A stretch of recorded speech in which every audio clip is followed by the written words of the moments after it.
اللہ الرحمن الرحیم۔ السلام علیکم ورحمۃ اللہ وبرکاتہ۔ اسلام قبول کرنے سے کئی سال پہلے حضرت عمر فاروق رضی اللہ تعالیٰ عنہ ایک دفعہ تجارتی قافلے کے ساتھ مال لے کر مکہ سے شام گئے۔ قافلے میں قریش کے کئی اور بڑے سردار بھی شامل تھے۔ یہ قافلہ شام کے سب سے بڑے شہر دمشق گیا اور وہاں اپنا مال بیچ کر مکہ واپس روانہ ہوا۔ تھوڑا سا فاصلہ طے کرنے پر حضرت عمر فاروق رضی اللہ تعالیٰ عنہ کو یاد آیا کہ ان کی ایک رشتہ دار خاتون نے انہیں کچھ سونا دیا تھا کہ اسے بیچ کر اس کے لیے کچھ کپڑا وغیرہ لیتے آئیں۔ انہوں نے اپنے قافلے کے ساتھیوں سے کہا کہ میں فلاں عورت کا کام کرنے واپس دمشق جا رہا ہوں، کوشش کروں گا کہ یہ کام کر کے جلدی واپس آ جاؤں۔ حضرت عمر فاروق رضی اللہ تعالیٰ عنہ دمشق واپس گئے تو بازار بند ہو چکے تھے۔ مجبوراً وہ ایک مسافر خانہ میں ٹھہرے اور سو گئے۔ تھوڑی ہی دیر کے بعد اللہ کا ایک بندہ مسافر خانہ میں آیا۔ اس نے حضرت عمر فاروق رضی اللہ تعالیٰ عنہ کو جگایا اور اپنے ساتھ اپنے گھر لے آیا۔ یہ بات واضح نہیں تھی کہ وہ شخص حضرت عمر فاروق رضی اللہ تعالیٰ عنہ کو پہلے سے جانتا تھا یا ان کے والد خطاب سے ان کی واقفیت تھی۔ انہوں نے حضرت عمر فاروق رضی اللہ تعالیٰ عنہ کی بڑی خاطر مدارت کی۔ کھانا کھا کر تو وہ سو گئے اور ان کا میزبان رات بھر عبادت کرتا رہا۔ صبح کو حضرت عمر فاروق رضی اللہ تعالیٰ عنہ بیدار ہوئے تو ان کے میزبان نے کہا کہ اکیلے بازار مت جانا، بازار میں لٹیرے اکثر مسافروں کو لوٹتے رہتے ہیں، میرے ساتھ چلنا۔ یہ کہہ کر وہ سو گیا کیونکہ رات بھر وہ جاگ رہا تھا۔ حضرت عمر فاروق رضی اللہ تعالیٰ عنہ نے اسے جگانا مناسب نہیں سمجھا اور اکیلے ہی بازار چلے گئے۔ ابھی بازار کھلا بھی نہیں تھا، وہ بازار کھلنے کا انتظار کرنے لگے۔ کچھ دیر کے بعد ایک عیسائی پادری اپنے نوکروں کے ساتھ آیا اور حضرت عمر فاروق رضی اللہ تعالیٰ عنہ کی طرف اشارہ کر کے اپنے نوکروں کو حکم دیا کہ اس شخص کو پکڑ لو، یہ گرجے کا کام بہت اچھی طرح سے کر لے گا۔ اس زمانے میں حضرت عمر فاروق رضی اللہ تعالیٰ عنہ بڑے تنومند پہلوان تھے۔ پادری کے نوکروں نے اس کو پکڑ لیا اور ایک پرانے گرجے میں لے گئے۔ پادری نے ان کو ایک ہتھوڑا دیا اور ان کو گرجے کی ایک دیوار توڑنے پر لگا دیا۔ ایسا معلوم ہوتا تھا کہ وہ اس جگہ پر ایک نیا گرجا بنوانا چاہتا تھا۔ حضرت عمر فاروق رضی اللہ تعالیٰ عنہ دن بھر کام کرتے رہے۔ کہیں شام کو جا کر چھٹی ملی اور وہ تھکے ہارے واپس مسافر خانہ میں آ کر بیٹھ گئے۔ پہلے ہی دن والا نیک آدمی پھر آیا اور اس نے پوچھا کہ آپ کدھر چلے گئے تھے؟ حضرت عمر فاروق رضی اللہ تعالیٰ عنہ نے اسے سارا قصہ بتا دیا۔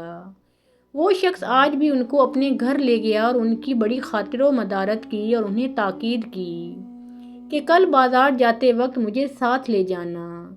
اس کے بعد وہ عبادت میں مشغول ہو گیا اور حضرت عمر فاروق رضی اللہ تعالیٰ عنہ سو گئے۔ دوسرے دن حضرت عمر فاروق رضی اللہ تعالیٰ عنہ بیدار ہوئے تو اپنے نیک میزبان کو سوتے پایا۔ انہوں نے اب کی بار اس کو جگانا مناسب نہیں سمجھا اور اکیلے ہی بازار چلے گئے۔ اتفاق سے پھر وہی پادری اپنے نوکروں کے ساتھ آیا اور حضرت عمر فاروق رضی اللہ تعالیٰ عنہ کو پکڑ کر ساتھ لے گیا۔ ان کو غصہ تو بہت آیا، لیکن کیا کرتے، غیر ملک میں وہ اکیلے تھے اور کوئی ہتھیار بھی پاس نہیں تھا۔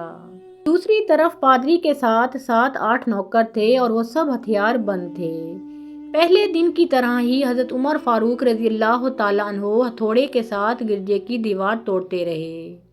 جب دھوپ تیز ہوئی تو پادری اور اس کے نوکر انہیں کام میں مشغول دیکھ کر چلے گئے اور حضرت عمر فاروق رضی اللہ تعالیٰ عنہ دیوار کے سائے میں دم لینے کے لیے بیٹھ گئے۔ اتنے میں وہ پادری گھوڑے پر سوار چپکے سے آیا اور حضرت عمر فاروق رضی اللہ تعالیٰ عنہ کے سر پر ضرب لگائی اور کہا کہ ہم سب گھر گئے تو تو نے کام ہی کرنا چھوڑ دیا۔ اب حضرت عمر فاروق رضی اللہ تعالیٰ عنہ کو صبر کی تاب نہ رہی۔ انہوں نے ادھر ادھر نظر دوڑائی، ہر طرف سناٹا تھا۔ انہوں نے پادری کو گھوڑے سے کھینچ کر نیچے کر لیا اور اس کے سر پر ہتھوڑے مارنا شروع کر دیے۔ وہ بہت چیخا چلایا لیکن اس کی مدد کے لیے کوئی بھی نہیں پہنچا۔ حضرت عمر فاروق رضی اللہ تعالیٰ عنہ نے ٹوٹی ہوئی دیوار کا ایک بھاری ٹکڑا اٹھا کر اس کے سر پر دے مارا۔ وہ پہلے ہی زخمی تھا اب اس نے دم دے دیا۔ اس کو مرتے دیکھ کر حضرت عمر فاروق رضی اللہ تعالیٰ عنہ تیزی سے بھاگ کھڑے ہوئے اور جس راستے سے دمشق آئے تھے وہ راستہ چھوڑ کر ایک دوسرے راستے پر چل پڑے۔ شہر سے کافی دور انہیں ایک خچر پر سوار رومی ملا جو کہ روم سے تعلق رکھتا تھا۔ وہ ان کے ساتھ چلنے لگا، وہ کچھ باتیں کرنے لگا، لیکن نہ حضرت عمر فاروق رضی اللہ تعالیٰ عنہ ان کی زبان سمجھتے تھے اور نہ ہی وہ ان کی زبان سمجھتا تھا۔ اس نے یکا یک اپنی تلوار پر ہاتھ ڈالا۔ حضرت عمر فاروق رضی اللہ تعالیٰ عنہ سمجھ گئے کہ وہ ان پر وار کرنا چاہتا ہے۔ انہوں نے فوراً ہی خچر سے اسے کھینچ لیا اور اس سے تلوار چھین کر ایک ہی وار میں اس کا کام تمام کر دیا۔ پھر آپ رضی اللہ تعالیٰ عنہ خچر پہ سوار ہو کر آگے چلے۔ اس کے بعد کیا ہوا، سارا احوال خود حضرت عمر فاروق رضی اللہ تعالیٰ عنہ نے اس طرح بیان کیا ہے کہ اس جگہ سے روانہ ہو کر میں ایک گرجے میں پہنچا۔ یہاں عیسائیوں کی ایک جماعت رہتی تھی۔ میں گرجے کے اندر داخل ہوا تو گرجے میں رہنے والے سب لوگ میرے ارد گرد جمع ہو گئے اور مجھ سے میرے حالات کے بارے میں پوچھنے لگے۔ پھر وہ اپنے پادری کے پاس مجھے لے گئے۔ پادری مجھے نہایت غور سے دیکھنے لگا اور اس کے بعد کہنے لگا کہ ایسا معلوم ہوتا ہے کہ تمہیں کسی چیز کا خوف ہے۔ میں نے کہا کہ تم نے کیسے اندازہ لگا لیا کہ مجھے کسی چیز کا خوف ہے؟ اس نے میرے سوال کو ٹال دیا اور کہا کہ آپ جب تک چاہیں یہاں ٹھہریں، آپ کو یہاں کسی قسم کا کوئی خطرہ نہیں، آپ ہماری حفاظت میں ہیں۔ پھر اس پادری نے مجھے اپنے گھر میں مہمان کی طرح رکھا اور میری نہایت ہی خاطر مدارت کی اور پھر پوچھا کہ آپ کون ہیں؟ میں نے اسے بتایا کہ میں مکے کا رہنے والا ہوں اور قبیلہ قریش سے تعلق رکھتا ہوں۔ تجارتی قافلے کے ساتھ شام آیا تھا۔ تجارت کا مال بیچنے کے بعد ایک ضروری کام کے لیے مجھے اپنے قافلے سے جدا ہو کر واپس دمشق جانا پڑا۔ اب میں اپنے وطن واپس جا رہا ہوں اور راستہ بھٹک کر یہاں آ نکلا ہوں۔ پادری مجھے غور سے دیکھتا رہا اور بار بار طرح طرح کے سوال کرتا رہا۔ میں نے ان کے یہاں نہایت ہی آرام سے رات بسر کی۔ صبح کو آ کے پوچھا کہ آپ کا ارادہ یہاں ٹھہرنے کا ہے یا آگے جانے کا؟ میں نے کہا کہ اب میں آپ سے رخصت ہونا چاہوں گا۔ یہ سن کر پادری نے اپنا ایک شاندار گدھا جو بڑا خوبصورت اور نہایت ہی تیز رفتار تھا لے آیا۔ اس گدھے کی پیٹھ پر کھانے کی مزیدار چیزیں اور قیمتی تحفے بھرے ہوئے تھے اور پھر کہنے لگا کہ آپ اس گدھے پر سوار ہو جائیں اور چل پڑیں۔ راستے میں آپ کا گزر کسی عیسائی کے مکان کے پاس سے ہوگا تو وہ آپ کو اس گدھے پر سوار دیکھ کر آپ کی بے حد تعظیم کرے گا اور آپ کی خاطر و مدارت میں کوئی بھی کسر نہیں چھوڑے گا۔ یہ کہہ کر پادری نے میرا ہاتھ پکڑا اور تنہائی میں لے جا کر کہنے لگا کہ اے عمر، آپ پر میرا حق واجب ہو گیا۔ میں نے کہا بے شک۔ اس نے کہا آپ کا تعلق ایک معزز قوم سے ہے، میری آپ سے ایک غرض ہے۔ میں نے کہا کہ آپ بیان کر دیں، لیکن حیرت کی بات ہے کہ آپ جیسا بڑا آدمی مجھ جیسے پریشان حال مسافر سے کوئی غرض کیسے رکھ سکتا ہے؟ اس نے بڑے یقین بھرے لہجے میں کہا کہ سنیں، میں ایک ایسا آدمی ہوں جسے اللہ نے آسمانی کتابوں کا علم عطا کیا ہے۔ میں نے آپ کی ذات میں بہت سی ایسی نشانیاں دیکھی ہیں جو یہ ظاہر کرتی ہیں کہ جب ایک مقررہ مدت پوری ہو جائے گی تو حالات میں زبردست تبدیلی آئے گی۔ اس وقت آپ ہمارے ملک کے حاکم بن جائیں گے اور یہاں کے سب شہروں میں آپ ہی کا حکم چلے گا۔ اس کے بعد پادری نے اپنی جیب سے دوات، قلم اور کاغذ نکال کر کہا کہ میری غرض یہ ہے کہ آپ اس کاغذ پر لکھ دیں کہ اس گرجے اور اس کی جائیداد پر کسی قسم کا کوئی محصول لاگو نہیں کیا جائے گا۔ میں نے حیران ہو کر پادری سے کہا کہ آپ مجھ سے مذاق تو نہیں کر رہے؟ اس نے کہا کہ قسم ہے اس ذات کی جس نے حضرت عیسیٰ علیہ السلام پر انجیل نازل فرمائی، میں جو کچھ بھی کہہ رہا ہوں وہ بالکل سچ ہے۔ آپ مہربانی کریں اور میری درخواست قبول فرمائیں۔ میں نے پادری کی باتوں کو اس کا وہم سمجھا اور جیسے ہی اس نے کہا میں نے اسی طرح کاغذ پہ اسے لکھ کر دے دیا۔ اس کے بعد گدھے پر سوار ہو کر چل پڑا۔ راستے میں مجھے کئی جگہ پر عیسائیوں کی جماعتیں ملیں۔ انہوں نے مجھے ایک پادری کے گدھے پر سوار دیکھ کر میری بڑی خاطر و مدارت کی۔ میں اسی طرح جگہ جگہ عیسائیوں کا مہمان بنتا تبوک تک پہنچ گیا تھا۔ اللہ کی شان، جس تجارتی قافلے کے ساتھ میں گیا تھا وہ کافی دیر میرا انتظار کرنے کے بعد اس جگہ سے چل پڑا تھا جہاں میں نے اسے چھوڑا تھا، اور اب تبوک میں ایک کنویں کے قریب ڈیرا ڈالے ہوئے تھے۔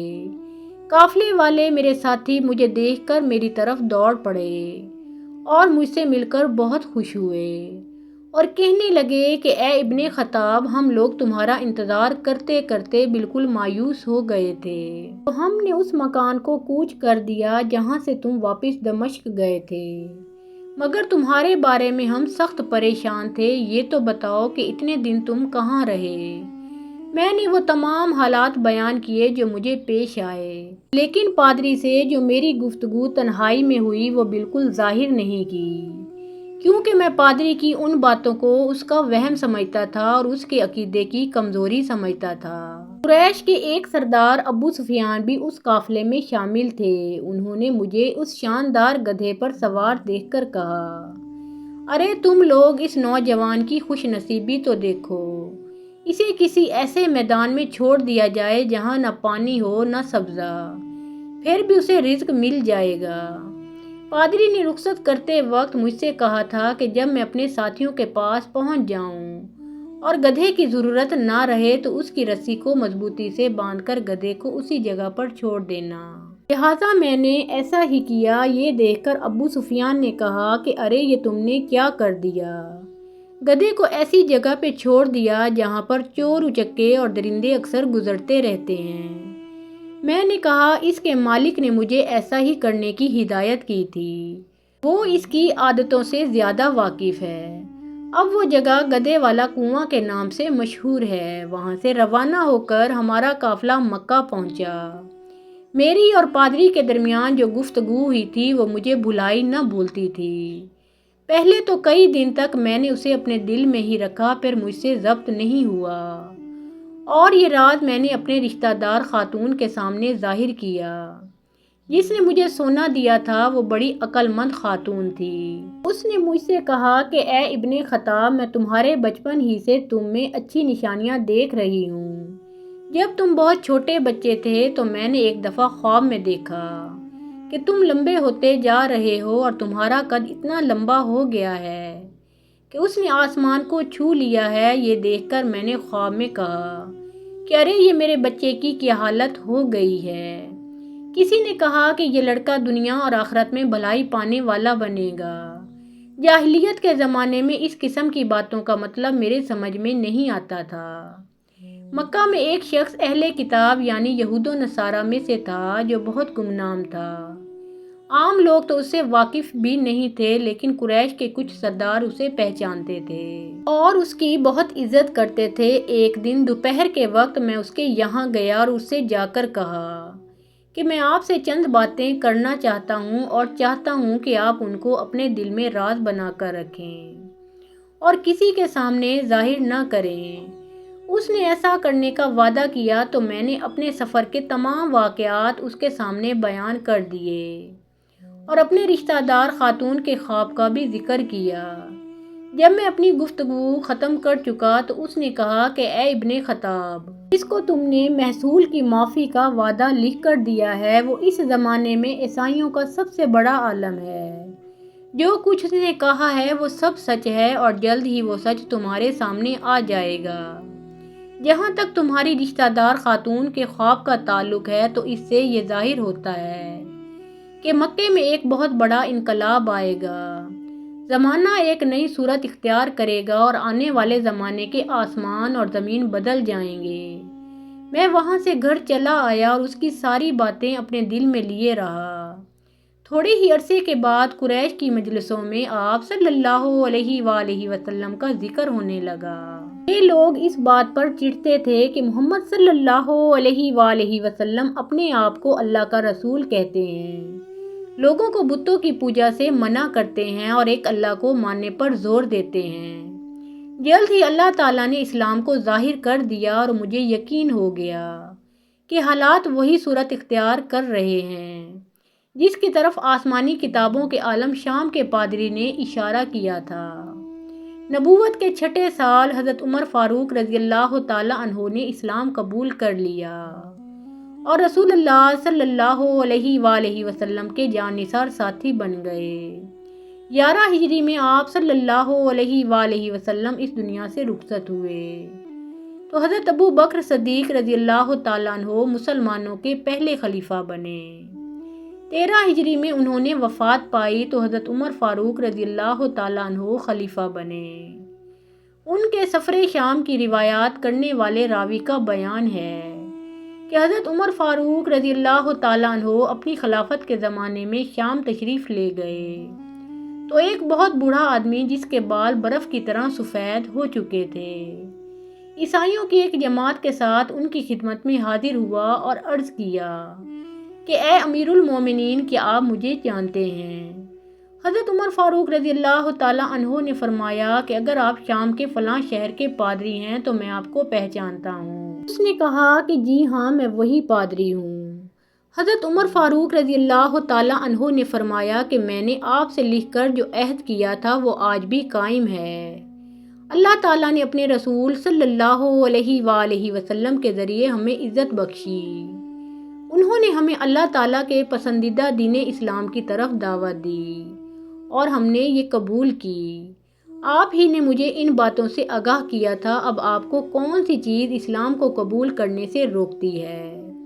بوڑھے پادری نے حضرت عمر فاروق رضی اللہ تعالیٰ عنہ کی باتیں سن کر اسی وقت اپنے ساتھیوں سمیت کلمہ پڑھ کر اسلام کی دولت حاصل کر لی۔ حضرت عمر فاروق رضی اللہ تعالیٰ عنہ کو جادوگروں سے بہت نفرت تھی۔ انہیں جہاں کہیں بھی پتہ چلتا کہ وہاں کوئی جادوگر ہے تو حضرت عمر فاروق رضی اللہ تعالیٰ عنہ انہیں قتل کرنے کا حکم دیتے تھے۔